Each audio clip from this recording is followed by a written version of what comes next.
Welcome to the Deep Dive. Today we're getting into a source that really, it changed the whole game for the modern self-help movement. It's Dr. Joseph Murphy's 1963 classic, The Power of Your Subconscious Mind. And our mission for you today is pretty simple.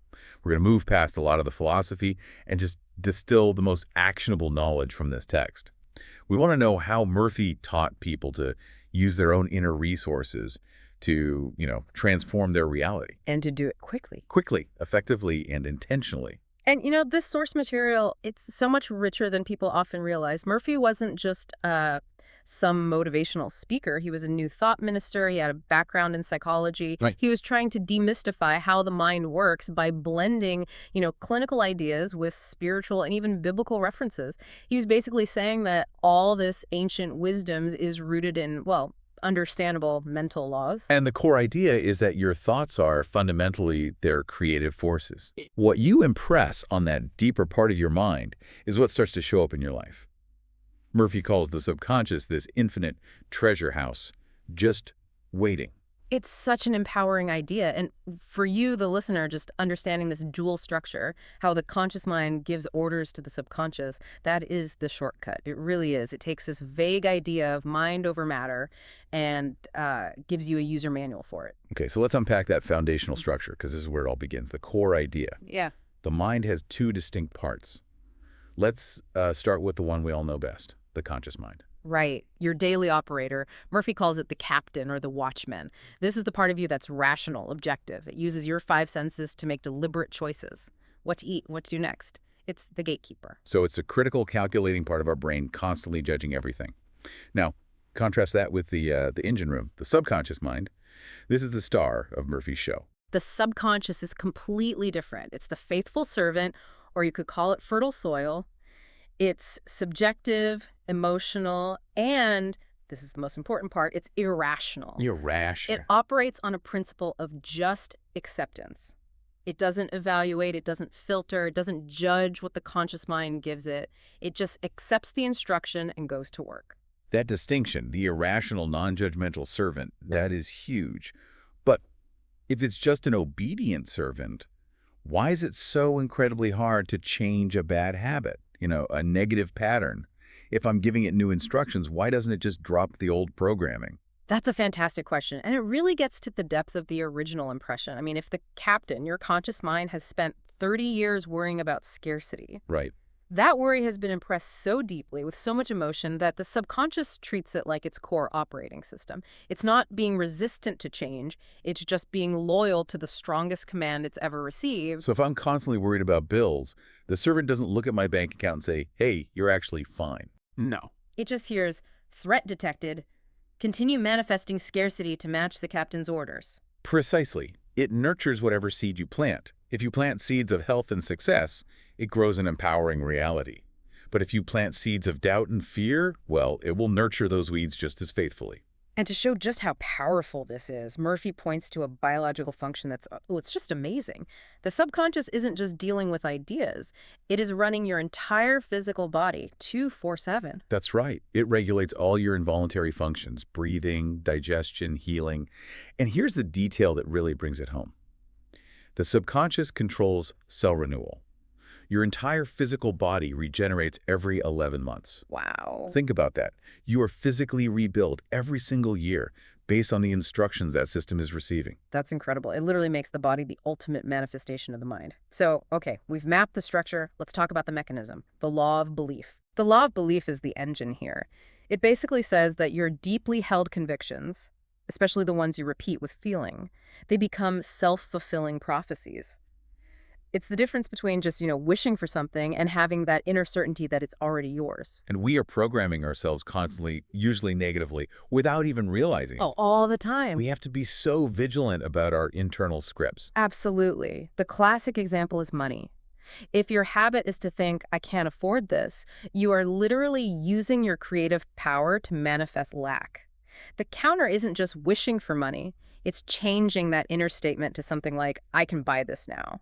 And Murphy was so specific about language. He warns against any verbal negative. I can't. I don't have time. These are direct commands for failure. He said to replace them with these powerful, sweeping affirmations.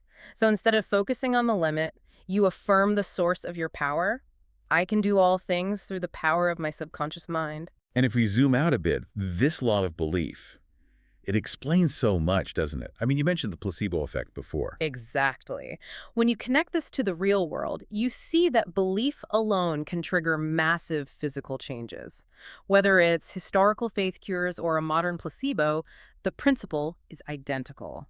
When a person's belief is absolute, When the conscious mind is totally convinced. the subconscious gets the instruction for healing and it just executes it flawlessly. The belief is the medicine. That's a perfect bridge to the practical side. We know we need that confident certainty, but how do we get it? How do we bypass that critical gatekeeper and plant the right seeds? Murphy's toolkit is all about repetition, emotion, and faith. And he specifically says not to use brute willpower. Willpower creates tension, and tension signals conflict to the subconscious. It actually blocks the process. So we need to achieve change through conviction, not force. Okay, let's break down the techniques. Technique 1, affirmations and autosuggestion. The strategy here is all about timing, right? We repeat positive statements with conviction, but specifically right before we fall asleep or just as we're waking up. Why then? Because that's when the conscious mind, our vigilant gatekeeper, is relaxed and drowsy. The gate is wide open. And the source material has great examples. For a complex problem, you could affirm, infinite intelligence leads and guides me.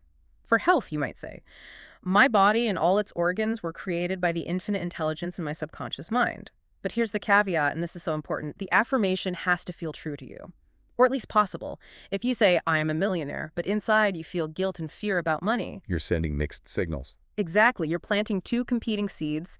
The conflict itself becomes the result. You have to find an affirmation you can repeat with a believable, comfortable feeling. Okay, technique 2 is visualization. Murphy said a vivid mental picture is way more powerful than just words. It acts like a magnet. Yes. The mental image has to be backed by faith, and you have to see it as a finished product, not a desperate wish. You imagine the goal is already achieved, and you let yourself feel the success of that moment. And this brings us to his specific 3-step method. First, you relax completely, get quiet. Second, imagine the solution vividly and repeat success phrases. And third, I love this part, picture other people congratulating you on your achievement. That feeling of recognition is the fuel. The third tool is scientific prayer. And this isn't about begging some outside force. It's an active, calm process of directing the intelligence that's already within you. It's the difference between asking and commanding, really. You acknowledge the problem, you state the desired outcome in the present tense, and then you hand it over completely. And the key is that final step. You rest in the feeling that it's already solved. It's done. This comes from that biblical principle, Mark 11.24. Believe that you receive. You pray as if the desire is fulfilled right now. And that ties right into the idea of non-effort, which is maybe the hardest part for our, hustle and grind society to get. Right. We're taught to force things, but Murphy says that actually blocks the creativity of the subconscious. Why does the struggle undermine the goal? Because struggle equals tension, and tension is read as doubt. I mean, think about it. Right. Once you plant a seed, you don't dig it up every hour to check on it. You trust the process. You trust the system. Once you impress the idea, you release the tension and trust the subconscious's natural lifeward tendency to heal and prosper. You plant the seed, the deeper mind handles the growth. So we have the planting methods, but to make sure those new seeds grow, we have to manage the gatekeeper, the conscious mind, to block any new negativity. Exactly. It requires constant vigilance, actively disputing pessimistic thoughts. If the thought, I'm not good at public speaking comes up, you reframe it immediately. Maybe not to, I'm the world's best speaker, but to something like, public speaking is a challenge and I am preparing well. And this needs to be a daily practice. Murphy suggests a simple gratitude habit. List 5 positive things before you go to sleep. Make sure the last thoughts you feed your subconscious are constructive. And for deeper blocks, old fears, resentments, he advocated for specific methods for emotional release. The source material talks about the Reach method of forgiveness. Let's just define that again quickly because it's such a powerful tool for clearing out the old, weeds in the garden.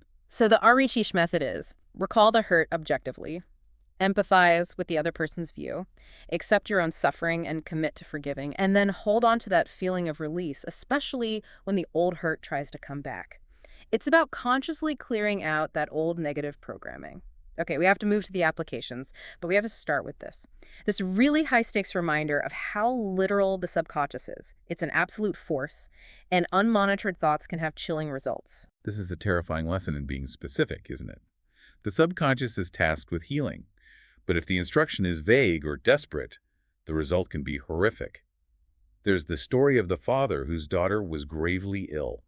In his distress, he wished out loud that he'd give his right arm for her cure. And the daughter did eventually heal, but shortly after, the father was in an accident and lost his right arm. That literal, faithful servant received the instruction and executed it exactly as it was phrased. It didn't understand the metaphor. Wow. That story it serves as such a stark reminder that the subconscious is completely literal. It doesn't get nuance. It just acts on the seed you plant, whether you planted it in despair or in hope. It forces you to take your own mental words seriously. Moving to more constructive applications, Murphy taught that poverty is a kind of mental illness because it starts with a belief in lack. But true success isn't just about wealth, it's inner peace. Right. And that's achieved by meditating on qualities like integrity and kindness. The external wealth follows the internal peace. This applies directly to innovation, too. We hear about scientists and artists tapping into some greater inspiration. Murphy would say that's the subconscious reservoir. They consciously affirm infinite intelligence reveals the right decision, and then they just release it and wait for the breakthrough. And the same exact principle applies to relationships. If you want an ideal partner, you first have to define the qualities you're looking for: loyalty, kindness, and affirm them. Sink those ideas deep into your mind. Happiness then comes from you expressing those same qualities. And the opposite is the most illustrative example, I think. The person who goes to a singles club but fails to connect. They're not failing because of a lack of opportunity. They're failing because of a deep inner fear or negativity. Murphy's work confirms you can't fix the external approach until you fix the internal mindset first. You have to heal the garden before you can attract the right visitor. And whether you're looking for success or healing or creativity, the source material just keeps reminding us that this reservoir is accessible to everyone. Mark Twain famously drew inspiration from this inner source by asking for ideas before he went to sleep.